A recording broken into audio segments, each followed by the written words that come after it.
My name's Bob. I am a sidelined employee working for a certain publishing company. This year, I'm hitting the big 40 and still haven't settled down. Now, that's not to say I've never had a girlfriend. I had one back in college. We met at a literary club, bonding over a shared love for a particular novelist, which led us to dating. After graduating, we stayed close since we worked near each other, and our relationship was as solid as ever. Never had a fight with her, and I used to think, I want us to always be this close, maybe even get married someday. Turns out, I was the only one thinking that. She started getting closer to a senior colleague at her job, and our meetings started becoming less frequent. By my second year in the workforce, she broke things off. A buddy of mine later told me that she had fallen for some handsome, high-flying executive at the IT firm she worked at. A guy whose looks and paycheck were leagues above mine. In the end, women choose men based on their looks and money. After losing my confidence, I never got a girlfriend again, and in fact, I've lived without even showing a hint of interest in women. However, I was liked by colleagues, and I was very satisfied with my relationships at work. Having left my previous job in my mid-20s and joined this company midway, it's been over a decade. Even though I'm not in a prominent position, covering for my junior colleagues when they make a mistake is a piece of cake. Sometimes, after work, I'd go out for drinks and listen to my colleagues' complaints, offering them advice, so they really relied on me. Then, one day, the day after I had helped cover up a mistake for a colleague, he ran up to me, exclaiming, "We've got news. Did you hear? We're getting a new employee from the headquarters, and it's a young woman at that." Seeing the colleague getting all excited about a young woman, I gently placed both my hands on his shoulders and said, "Easy there, calm down." Not long after he caught his breath, our boss walked into the office with the mentioned young woman. "Starting today, Catherine will be the manager of this division." "I'm Catherine. Nice to meet all of you." As she greeted and gave a slight nod, a round of applause began, growing louder. In the midst of the clapping, the same junior colleague beside me whispered, "I heard Catherine used to be a department head at the headquarters." Hearing that, I thought to myself, impressive for someone so young. Later, my boss told me the same thing, confirming that the rumors were indeed true. With a track record of rising to a managerial position at such a young age, she worked even harder than the rumors suggested, swiftly handling tasks and showcasing her prowess. Even though she was younger, she became my superior. She was friendly and highly competent, quickly becoming a natural fit in our department. However, there was one thing that bugged me. I often felt her gaze from her distant desk. It wasn't a flirtatious look or a look of disdain, but something indescribable. At first, I thought she was puzzled by me, a middle-aged man still in a peripheral role. One day, after this had been going on for a few days, she approached my desk and asked if I could prepare a document for her by the next afternoon. Given how capable she was, I figured she could probably do it faster herself. However, once I understood the simple content she needed, I realized she must be so swamped with work due to her efficiency and decided to help. So, I said to her, "I can get this done today. I'll bring it over once it's ready," and turned back to my computer. But she didn't move. When I looked up, her mouth was agape, a look of shock on her face. "What's wrong?" I asked. She seemed to snap out of it and said, "Oh, nothing. Thank you," before finally heading back to her desk. Later that day, as promised, I submitted the completed document just before the end of work hours. She looked even more shocked than before, glancing back and forth between the document and me. I braced myself, thinking she might criticize me for not doing a good enough job. Amazing.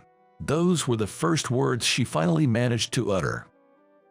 Then she continued, "Who exactly are you?" Apparently, what had taken her aback was the impeccable and advanced nature of my presentation. A younger colleague, looking quite curious after witnessing the scene, was about to approach when another colleague, sensing the tension between me and her, took the younger one's hand and said, "We'll be heading out now," and left the office. After seeing them off, I met her gaze and responded, "Just a sidelined employee, really?" But with a look of incomprehension, she blurted out, "Hey," as she looked up at me with a puzzled expression. She then said, "No offense, but this French document isn't just something you can merely translate. Even folks at our headquarters find it intricate, and yet you've compiled it so flawlessly. It's unbelievable." While she continued to alternate her gaze between the document and me in sheer astonishment, I explained, "In truth, I studied abroad for a year during college. I studied French like my life depended on it.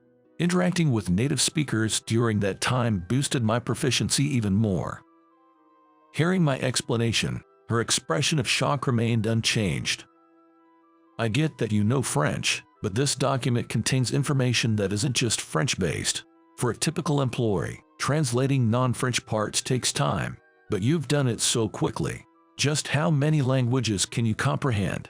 I simply responded with, "About 5, stating only the fact." At my brief response, she looked even more startled, almost as if she'd seen a ghost. "I can't believe someone of your caliber isn't in a top position here or at the headquarters," she said, holding her head in disbelief.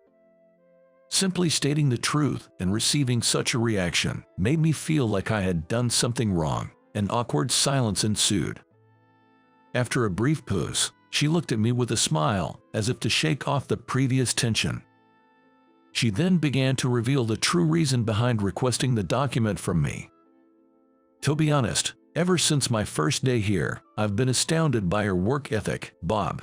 Given your age and the quality of your work, it wouldn't be surprising if you were making at our headquarters. I always wondered why. Hence, to gauge your capabilities, I had you work on this intricate document. From what I've heard, Bob, you left your previous job, joined this company midway, and have been in a low-profile position for over a decade. Don't you ever want to climb the corporate ladder?" When she said that to me, I wondered if other colleagues had the same doubts about me. But I wasn't too interested in things like promotions or fancy titles. When I mentioned this, she laughed and said, "You're an interesting guy." From that day on, the difficulty of the tasks given to me increased dramatically. And later on, she asked me to accompany her to a meeting at the headquarters. Although reluctant, I agreed and headed to the headquarters. It was my first visit to the headquarters since my mid-career interview, and I was a bit nervous. The meeting was about an upcoming business book for young people. Before the meeting started, I had thought I'd just attend and not voice my opinions, but once it began, I couldn't suppress my thoughts. Before I knew it, I was suggesting various ideas, and most of the employees at the headquarters nodded in agreement, their faces showing astonishment. The CEO was also present, and after the meeting, I was called into his office. I went with Catherine. "Well, Catherine was right. You're really talented, Bob. We shouldn't let talent like yours go to waste. I'd really like you to join our editorial team at the headquarters and fully utilize your abilities." Taken aback by this sudden offer, I said, "Me, really?" The CEO cut me off, covering my hands with his own, and firmly said, "I'm counting on you." I still wanted to decline, but I felt I couldn't let down the CEO with the expectation he poured into that handshake. I murmured to myself, "I'll give it my best shot," and then replied, "Understood." I was transferred to the editorial department shortly after. When Catherine was transferred from the headquarters to my previous office, everyone was wondering why such a competent person was transferred. But this time, the looks I received were the exact opposite, cold and skeptical. "This old guy is getting transferred to the headquarters now. Wasn't he just a regular office worker all this time? Is he up for it?" When I first transferred, I often heard such comments. But I couldn't let that get me down. I had to deliver results here, to meet the expectations of the CEO and Catherine.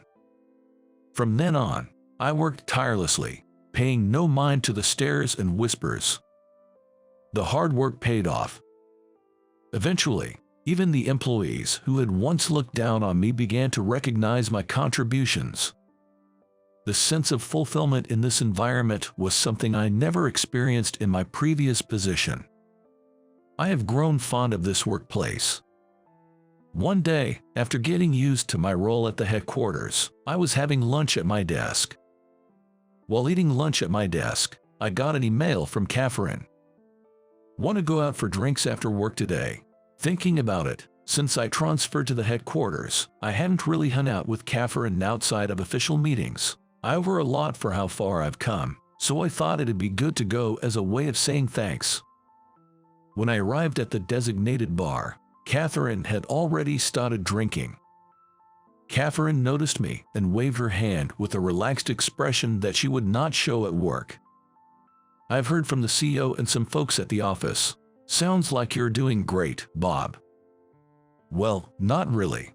I'm just finally getting used to the job and the office vibe. It's been busy every day." After giving each other an update, she asked, "Can I ask you one question?" She asked with a slightly different, more serious look in her eyes than before. I didn't say anything but just nodded in response. "Why were you, Bob, who is so talented, settled in such a backbench position?" Being a lightweight drinker, I was already tipsy after only drinking half a mug of beer. Maybe because of that, I started sharing a story I'd never told any of my colleagues before. I actually graduated from Harvard, but on the resume I submitted to this company, I listed a different university. I couldn't see her face, but I could guess she probably had the same shocked expression she showed when she managed to understand a challenging document in a short time. Ignoring her reaction, I continued my story. In my previous company, which was over a decade ago, I was brimming with enthusiasm from the get-go. I wanted to climb the corporate ladder and be among the elites. Not only did I have the ambition, but I was also one of the top performers among my peers. For a while, my colleagues were just as driven as I was. Every day was competitive and challenging, but it felt fulfilling. However, at some point, jealousy began to seep in from my peers. Before I knew it, they'd say things like, "Of course, he can do it. He's a Harvard grad," and I found myself taking on their work as if they were pushing it onto me out of spite. Gradually, the mental pressure took its toll, and I fell into depression. The next thing I knew, I had quit my job.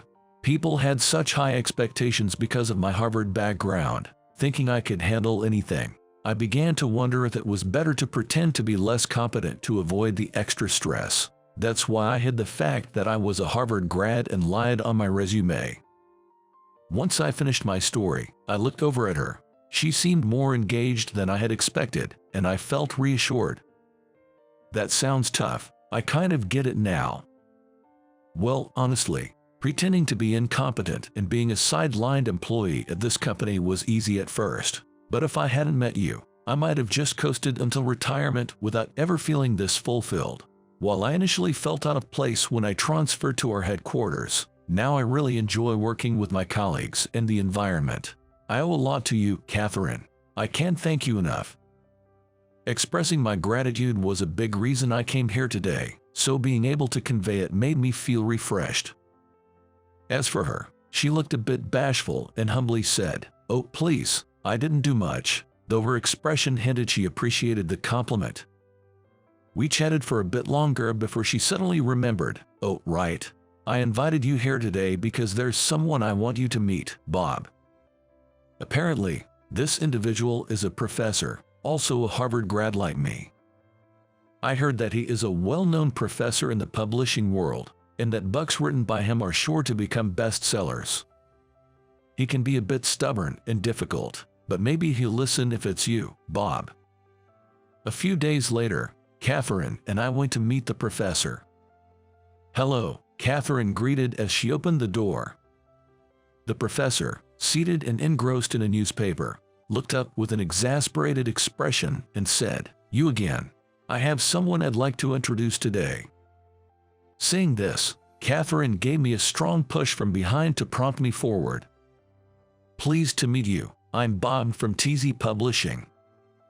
Despite Bob being a Harvard grad, he listed a different college on his resume and was sidelined at his job until recently. Her spilling the beans about my past right off the bat made me bow my head in surprise and embarrassment. However, the professor's reaction was unexpected. "Now, isn't that intriguing?" he remarked, breaking into a cheerful laugh. "Well, let's at least hear what you have to say. You came to discuss publishing, didn't you?" I had been on guard because Catherine had warned me about his stubborn and difficult nature, but now that the ice was broken, I felt relieved.